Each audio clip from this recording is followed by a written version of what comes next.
Quand on consulte votre site internet, on tombe sur une affiche de vous avec un slogan Je ne suis pas normal, je suis un champion ». Est-ce que c'est un slogan qui vous résume?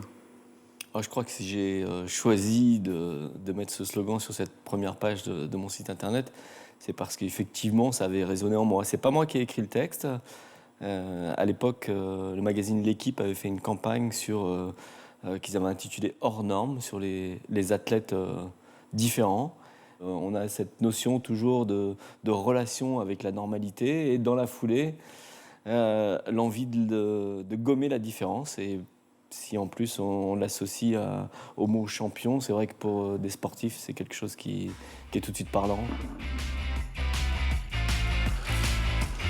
Alors c'est en 1996 que survient cet accident de voiture. Il vous coûte une de vos jambes. Est-ce que c'est le sport qui vous a réconcilié avec votre corps? Complètement, complètement. J'ai une image de moi petit qui est une image de sportif.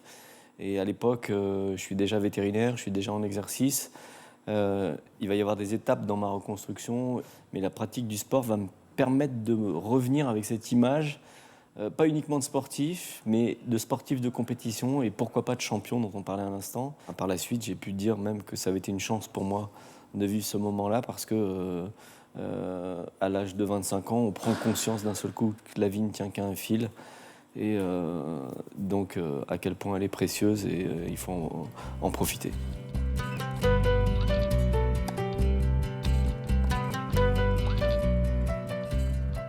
Alors vous avez commencé par vous illustrer dans le handi-golf. Et puis changement de cap en 2003, vous vous lancez dans une carrière de tennisman en fauteuil. Qu'est-ce qui s'est passé? Alors, c'est un changement de cap qui correspond à un retour aux sources parce que depuis tout petit, je suis joueur de tennis et je ne savais pas que le tennis en fauteuil existait. Après mon accident, je n'avais pas imaginé qu'il soit possible de pratiquer des sports très physiques. Alors que le golf, c'était une découverte. Il a fallu que j'adapte mon geste à mon corps, mais j'avais pas de repère. Euh, pour le tennis, le décalage, toutes ces années de compréhension de mon nouveau corps m'ont permis d'aller très vite dans OK, là je suis frustré parce que j'arrive pas à toucher la balle, mais je vais trouver une solution. Et donc après, ça a coulé de source, j'ai trouvé des solutions et je me suis très vite amusé dans un fauteuil.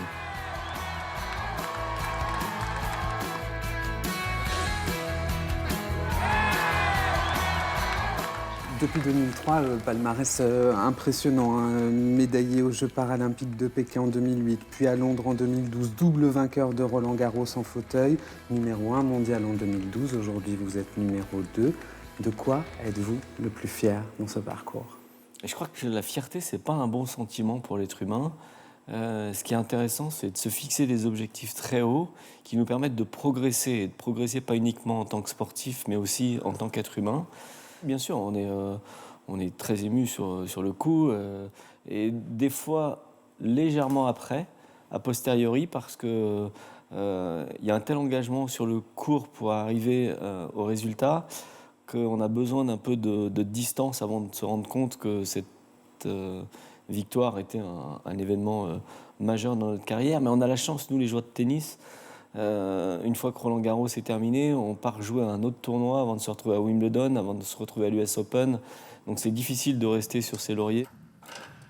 Alors ce fauteuil, il est devenu un allié au fil du temps, et vous avez même imaginé un nouveau fauteuil entièrement adapté à votre morphologie. Alors c'est un peu la même histoire qu'au début, c'est-à-dire que c'est une tentative de retour aux sources, à savoir que j'ai une image de joueur de tennis debout, et dès que je commence à jouer dans un fauteuil, j'ai envie de retrouver mes sensations de joueur debout auparavant. Et la philosophie générale, c'est de dire aussi, utilisons tout ce qui nous reste.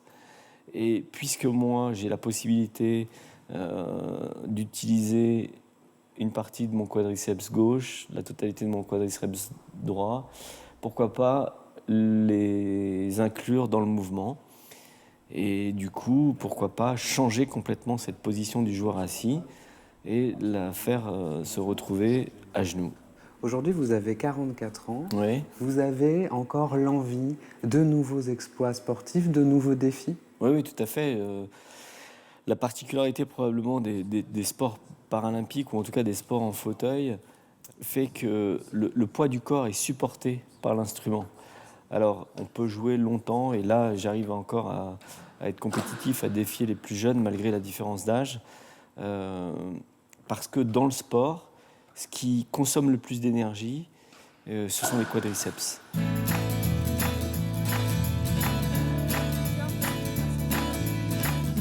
Parallèlement à ce parcours de sportif, vous animez aussi des conférences sur le dépassement de soi, vous aidez même des militaires blessés à se reconstruire. Ça vous tenait à cœur de transmettre l'optimisme qui a été le vôtre pendant votre parcours? C'est la chance que j'ai eue dans mon parcours. C'est-à-dire qu'après mon accident, j'ai pu rencontrer des gens qui avaient vécu des choses semblables. Et il se trouve que depuis tout petit, je fonctionne beaucoup par mimétisme, et ça me permet d'apprendre à faire des gestes. Alors, au début, le geste n'est pas le geste du joueur de tennis, ce n'est pas le geste du golfeur. Au début, pour moi, le geste, c'était de réussir à mettre ma cuillère dans ma bouche, parce qu'au tout début, je ratais ma bouche quand je me suis réveillé de 15 jours de coma. Alors, je pense que c'est important, et puis ça rejoint ce que je disais tout à l'heure, à savoir que rien ne vous appartient autre que vous n'ayez donné. Pour moi, c'est même pas un effort, ça me paraît tout à fait logique d'être dans cette démarche, sachant que l'homme, c'est une espèce aussi qui est grégaire, donc notre but, c'est quand même d'échanger et de partager.